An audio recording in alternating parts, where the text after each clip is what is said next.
All right, well, I'm going to give you another little round of applause of my own. That was beautiful. Thank you. Of course. My main question that I think is most important for me is, what's the main lesson that you want people to take away from this?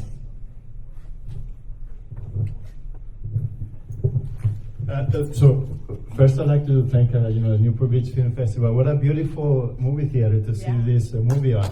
Such a beautiful experience. We make movies that showcase inspiring human stories from around the world.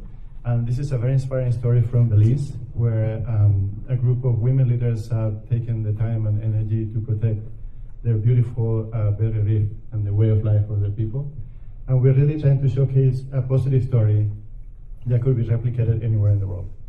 Yeah, I love it. I was going to say I loved how much you guys focused on women and how they have contributed, and young people too. Yes. Anything you'd like to add? Yeah, I mean, it's in a region that, and in the fields that have traditionally been very male dominated. Belize stands as an outlier, as was mentioned by one of the ladies in the film. Just to give you a sense of how much of an outlier it is, she mentioned that the Healthy Reef Initiative, which includes more than 120 partners across the Mesoamerican reef countries, they did a gender mapping, and they found that the lowest in terms of women's leadership was Mexico, where it was less than a quarter. The second highest was Honduras at just over 40%. And then in the case of Belize, it was 90%. So it really is a unique story. And it's also a story that I hope comes through as sort of multi-generational, from some pioneers to even some young teenage activists. So it really is an exceptional story, and one that's starting to inspire other countries in the region. The one thing I'd say is I found this movie very poetic, because when you think about this little country with 500,000 people in this region with hurricanes and everything, you've got this second largest barrier reef that's protecting this region, and you have all these women protecting this barrier reef. So I think it's kind of like what Mother Nature is really Mother Nature to me. I think that's what I got out of this movie, and I was very enthralled by it, loved it. That's an excellent point. Last question for me before I turn it over to you guys is, how much research goes into a project like this? I'm assuming it was a very long process and took a lot of work on your part before you even got started. So I had been volunteering in Belize for a number of years. At the time we started to make the film for 8 or 9 years. And I happened to run into Shareef, when we were both volunteering on a coral reef conservation project, and mentioned this unique aspect of women's leadership. I said, this would be a really cool idea for a film. And he said, well, I'm a filmmaker, and we're looking for a new project. And I think that was in 2019, I believe. So we started, looking into it and started really developing the story. And as Eladio may want to elaborate, it was a 4.5-year effort with 5 filming trips and many hours of film, but also, as you said, a lot of background research. Yeah, it was an effort 4 years in the making. It took us 1 year to interview about 16 people in 2021 over Zoom. This was the year of the pandemic. Yeah. So we did a lot of background interviews to try to piece together the story before we actually went to Belize. And we went to Belize 4 times. Overall, it was 65 shooting days. Wow, okay. And then it was about 1.5 years of editing. And a lot of people that are in the audience, actually, they helped us provide feedback for the director's cut. So thanks to them, we have the films that we have there.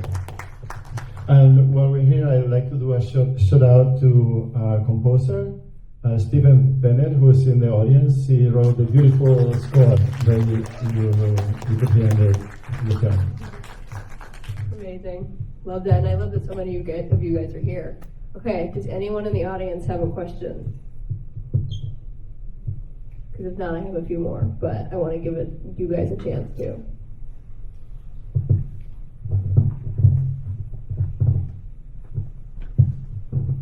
Hi, I was just amazed at how you brought together people in business, people in fishing, people in government, and developers and conservationists all together in this story. How challenging was that, considering that a lot of them have different objectives and agendas? Oh, I mean, I can sum it up real quick without hand of Phil. You know, Phil's the ex-World Bank director, so he's the one that kind of glued everything together. Like, he got the every single interview for every single character in the movie. So, and up to you. Yeah, I mean,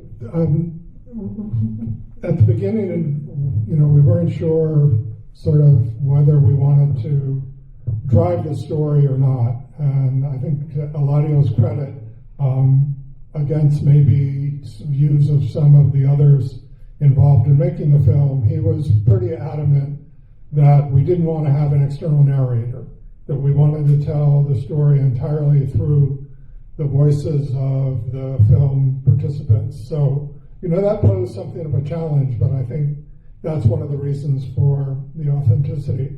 And I have to say that pretty much everyone that we interviewed was more than happy to be in the film. It was a challenge to get a developer, to his credit. You know, I think he's sort of unabashedly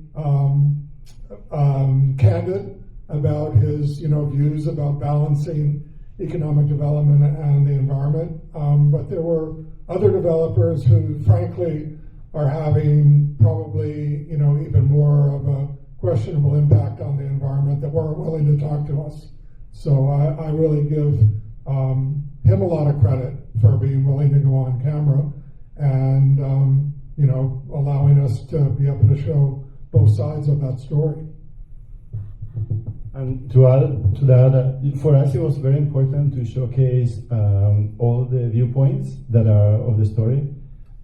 We're planning to show this film on a PBS broadcast, and one of the criteria for that is fairness. You know, you need to be fair to different points of view of the story, and we're very glad that one of the developers agreed to be in the story to provide a different point of view from the conservation and other topics in the film. That's a great point, and that was a great question. I think we have time for one more, if anyone else has a question. If not, I have a question that I can ask. Okay, I was thinking this the whole time. How difficult was it for you guys to film underwater? Because all things considered, it was mostly interviews and stuff on land, but there were some really beautiful shots underwater, and I was just wondering how stressful that was and what the process of that was. So one thing that connects the three producers is that we're all scuba divers. Okay, awesome. And so we really love the marine environment. I'm the cinematographer for the film, so I was the one doing the shoots on the water, and that's just so relaxing for me. Actually, it's more relaxing to be on the water and getting all these beautiful shots than getting all the technical details of the interviews above land. So I really enjoyed it. Belize is a beautiful place to go scuba diving, as we can all attest, and so we really recommend visiting. Yeah, I was the one underwater going, oh my God, look at that, look at that shark, look at that one. I like Eladio because he's got this big camera that's like this big. It's huge, like he's moving very slowly. So it's very difficult to do the filming underwater, to get the moments with the sharks, with the time you see, you know, but one of the characters and the turtle at the same time. These are not actresses. This is something that has to happen. Yeah. So it's a lot of dives, a lot of patience, doing three of us, and all the Belizeans that really helped us get those moments. And you just to get that manatee shot, I think we spent an entire day. Well, where's that guy at? It's like we're like flying around with a boat trying to find this manatee. So it's a lot of work, but Eladio's got the amazing patience to just get the right shot. Let me just add something. Yeah. Something to that. I mean, and we talk about difficulty. Some of the drone footage, Eladio has a commercial-sized drone this big, and you can imagine on a small boat bouncing, landing that drone. I was amazed. We maybe had one or two near misses, but it was amazing flying that thing and landing it and getting absolutely amazing aerial footage as well as the underwater footage. We can safely say that no drones were damaged in the making of this film.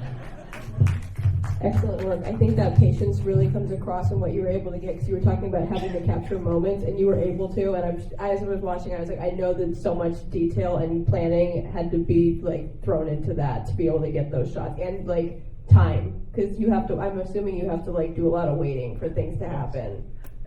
And it's not like some big Nat Geo production team. It's just 3 of us. Yeah. That's it. Yeah. 3 dedicated scuba divers who just That's want to right. get the moment. That's right. Well, thank you for sharing your lovely film with us. Thank you guys for coming out, and thank you for your question. This has been Wealth Untold, and tell your friends. Is it going to be on streaming? It will be hopefully in PBS first. Okay. Oh, you We're doing also private licensing through educational venues, Okay. and we're exploring all this. Eventually, it'll be streaming, but it'll probably be 2 years out. Okay. You guys have an Instagram. You'll keep us posted. Yeah, so please follow us on Instagram, Wealth Untold Film. And after this, we're gonna meet up at Red O, Taste of Mexico restaurant, if we have additional questions or just to celebrate 4 years of work being shown on the big screen at the Newport Beach Film Festival. Yeah, so in case you were shy, you still have a chance to ask questions. Thank you guys so much.